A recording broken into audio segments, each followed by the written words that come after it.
Bonjour. Ce matin, je voudrais m'adresser aux employés de l'Église. Qui dit employés de l'Église, ce sont les gens qui sont en permanence à l'Église. Entre autres, les hommes de Dieu, les pasteurs, ceux qui chantent à la chorale, ceux qui chantent à la musique, ceux qui regardent, qui mettent la paix à l'Église. Tout ce monde-là, je les considère comme étant les employés de l'Église. Je voudrais m'adresser à vous en disant tout simplement que n'ayez jamais pas l'amour à l'excès à l'argent. Eh bien, pourquoi je le dis?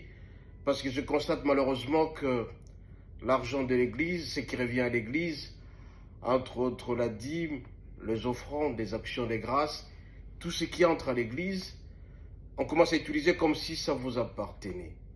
L'argent de l'Église, ce n'est pas pour vous, ni pour les hommes de Dieu, c'est-à-dire le pasteur, ni pour les choristes, ni pour les musiciens, ni pour autres personnes qui restent à l'Église. L'argent de l'Église, c'est pour prendre en charge les veuves, les orphelins, les nécessités et les pauvres.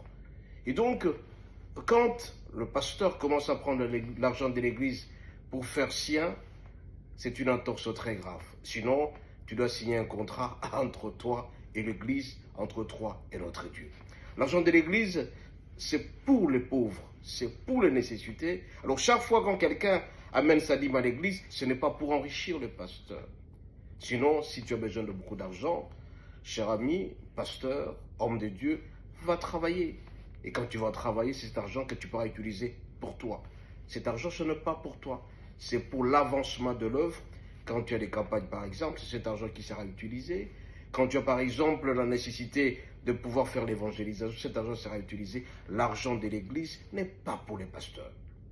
L'argent de l'Église, c'est pour les autres, c'est-à-dire le veuve et les orphelins. Et je m'adresse aussi à ceux qui travaillent au niveau de la musique, le choriste et autres. À chaque prestation, vous réclamez de l'argent. N'oubliez pas que si vous voulez servir Dieu, vous devez vous sacrifier. À chaque sacrifice correspond un bénéfice. Vous n'êtes pas là pour commencer à exiger à chaque déplacement. On doit vous payer. Pour aller chanter, on doit vous payer.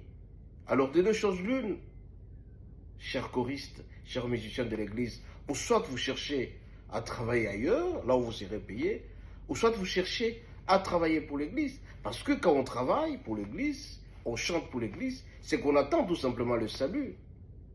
Alors, tu as besoin d'argent, va travailler, trouve de l'argent et viens chanter à l'Église. Au lieu d'embêter les gens à tout moment, à chaque déplacement, il faut vous donner les moyens.